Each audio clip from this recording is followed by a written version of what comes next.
blossoms of diamonds and leaves of gold. And this tree of gold flowed constantly, flowing liquid gold, but always staying in the shape of a tree. And in the dream, she saw the old man. He came up and gave her a necklace with a golden tree. In the morning, the queen woke up and she was astonished. She had a necklace of gold with the tree on it. And then she saw the old man. The old man had fresh fruit for her to eat. She told him about the dream, and he was like, ah, yes, the tree of gold. Its source is deep, deep within the earth. And later, the old man would go off deep into the forest, and he would extract gold and silver and minerals, and what he would do is he would create these beautiful necklaces. That's what he did day in and day out. And the queen thought, it's very strange because he makes these beautiful necklaces, but he never sells them. He doesn't do anything with them except melt them down again and make some more. And when the queen asked him about this, the old man said, oh, it is simply the joy of creating that I do anything. And so, time passed. The queen stayed with the old man in his house, and eventually she gave birth to a beautiful little boy.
dark forest and came to a lake. And there in the lake in the middle, you could barely see in the middle this beautiful tree. And sure enough, just then the water began furiously boiling and steaming and violent like a hurricane. And he thought, how am I possibly going now to get into that tree of gold? But he remembered the shoes, and he put them on. And instantly, a path cleared to the tree, and he walked slowly and surely as the water was calm around and still swirled violently. There, shortly, he came to the tree. At last, the tree that I have dreamt about over and over again. And I'm here in the flesh. I can touch it. And it was amazing. This tree was constantly flowing liquid gold, but always staying the same tree shape.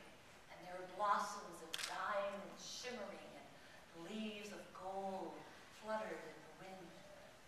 And he couldn't believe it as he gazed at the tree, and he reached up and took a branch. And he was so excited, he traced his steps back again and ran back up the river, then was running toward the forest and back toward the old man's house when he decided to take a rest. And he looked at that branch of gold, and once again he saw the face of his beloved queen. And oh, he thought, what use is it to have this tree of gold if I do not have the one that I love most? Oh, it was all for naught. How I wish he would forgive me. How I was so selfish. He came back to the old man's house, and he brought his shoes back. And in the house, his wife, the queen, and his son were hiding behind a veil, unknown to the king. The king brought the shoes back to the old man, and the old man said, "Ah, I see you have found a branch from the tree of gold. You have succeeded in your quest." But the king again cried, "Oh, no, it's useless, for I miss my queen. I sent her away, and I feel so terrible. I love her so much, and if only I could find her. Life is meaningless without her. I wish she would forgive me." And with that, the queen heard every word, and she stepped out behind the veil, and she says, "I forgive you. I love you. Here is your son." And the king was so excited he couldn't believe he found his queen. He thanked the old man, and he and the queen and his son, they were reunited, and they went back to the palace, back to the castle, and well, he divorced his other wives, and they had a new marriage for the fourth wife, and the king and their son, and they planted that branch right in the middle of the garden.